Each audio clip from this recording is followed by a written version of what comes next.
Hello, friend, and welcome to the 10-Minute Mind Shift Podcast. I'm your host, Janet Cagle, certified life coach, business strategist, and lover of all things related to up-leveling my life and yours.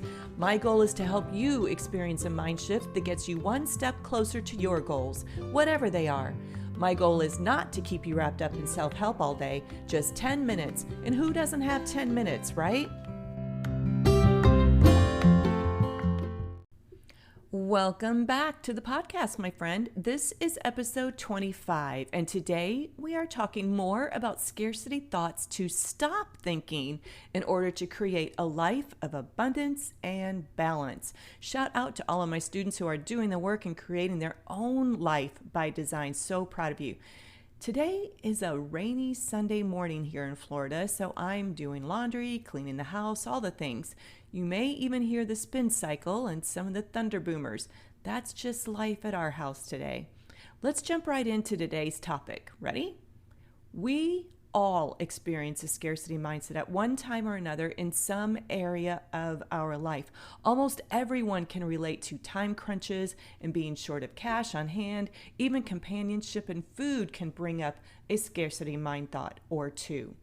Creating a life that is full of balance and abundance only requires that we deep dive into our thoughts and ferret out the ones that don't serve us and replace them with thoughts that do serve us. Now, sounds simple, and it is that simple, but I would not describe the work as easy. However, it is going to be some of the best work you ever do.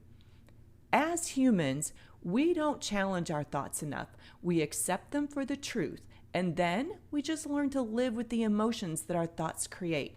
I say learn to live loosely because in reality, what most of us do is create habits and make lifestyle choices that have us buffering in order to not feel the emotions like overeating, overdrinking, overspending, overgambling, even overworking. But if we want to up-level our outcomes, we have to get really good at recognizing our own thought patterns, specifically our scarcity thought patterns. And then we need to get really good at redirecting them, editing them, rebooting them, Control-Alt-Deleting them. And here's why. Number one, scarcity thoughts are disruptive and they intrude on the way we want to experience our life. Number two, scarcity thoughts shift the focus from our goals to meeting a false need, a fear-based, immediate but false need. Number three, scarcity thoughts are exhausting because of the constant trade-off decisions. And number four, scarcity thoughts obscure our vision, our view of the possibilities. The primal part of the brain is wired for survival, and so we are instinctually focused on what we lack. While that worked for our survival and has evolved us to our current state, for the long term and for creating the outcomes we want, this instinct is working against us. It gets in the way of what we are trying to create. Here's what's so interesting to me. Your brain will throw you a scarcity mindset thought like, I don't have time, followed by the thought, we'll have more time later. See if this doesn't ring a bell for you. I'll just wait until after the kids go off to school, after the kids are grown and gone, after I retire. This is a trade-off decision. I'll sacrifice what my heart desires now, thinking that there will be more time for me later. I know that it feels true. Scarcity thoughts have us not living the life we want to experience right now for thinking that the future will bear more time for us. That kind of thinking has us not seeing what is possible for us right now, what we are able to create, invite, and attract into our life right now without trading off, without a workaround. Here's how this worked for me.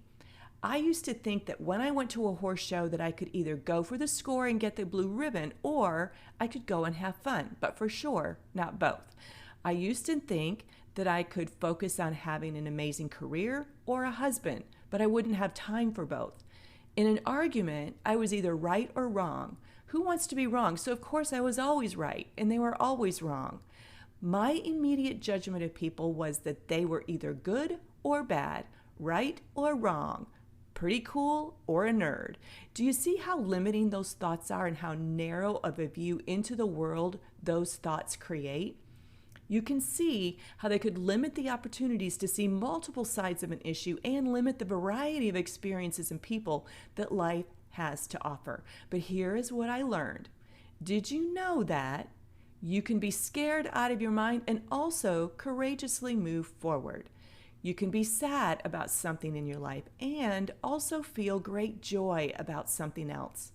You can feel fear and still act from a place of love. You can be strong and feel completely surrendered. You can fail miserably at one thing and be wildly successful all at the same time. You can have no money and feel completely prosperous. You can have the man of your dreams, the family of your dreams, and the career of your dreams. You can have the fun and win the blue ribbon. You can be winning and learning.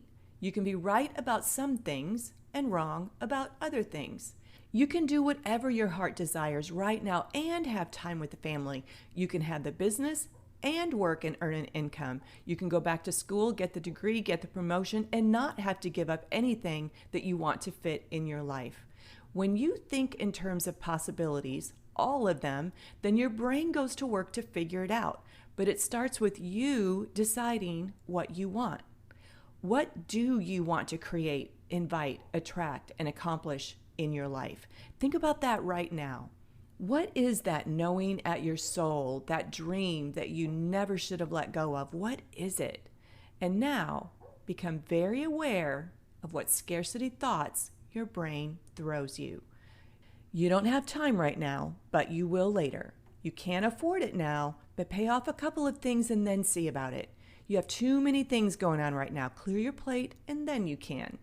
Scarcity amplifies our constant trade-off decision-making, and it distorts our vision of all the possibilities available to us. We make the interpretation mean that there are no other options. Scarcity creates more scarcity. Listen, don't beat yourself up. Remember, it's just old wiring, and we can rewire it all. I remember last November an episode that I had with scarcity that bubbled up for me. I was over the moon excited to have found Dutch, my dressage partner, and all through the process of shopping and buying, I was working on my money mindset and abundance mindset, all the things. My brain kept throwing me thoughts like, that's too much money for a horse. What if he goes lame? Then what? You're out all that money. How are you going to be able to afford to keep him up? That's so expensive. What do you think you're doing anyway, spending that much money on a horse that doesn't trail or hasn't traveled and has never shown? Can you see how my scarcity mindset was taking my mind off the goal and having me worry about money? Notice how disruptive those thoughts are to how I wanted to experience this time in my life. Scarcity is a joy thief. Scarcity goes on vacation with us and has us worrying about money instead of having fun. That's always been a big one for me. Allowing abundance to be at the heart of your main operating system is a process of retraining your brain to think in terms of possibilities instead of extremes, absolutes, either ors, and trade-offs. Allowing abundance to be the very foundation of the life that you create by design is the work, my friend. One of the simplest ways to make the shift in your thoughts and in your emotions from scarcity to abundance is changing the language that you use. Change the words that you think and the words that you say. You can actually change your entire language with one word, and. And is the language of possibility. And implies choice. And is your word this week. Be looking for your scarcity thoughts and rewrite them using the word and then start looking for evidence of that thought being true. All right, my friends, if you are ready for your own mind-blowing transformation, let's chat. My information is in the show notes. It's time to start living your life at the speed of your next transformation. Now, I hope that you have the best and most abundant week ever. That's a wrap of the 10-Minute Mind Shift podcast. I hope that you were able to experience your own mind shift today. Listen, if you're ready to take this work to the next level, I highly recommend Life by Design Academy. It's my one-on-one coaching program that offers you a transformation at the speed of life.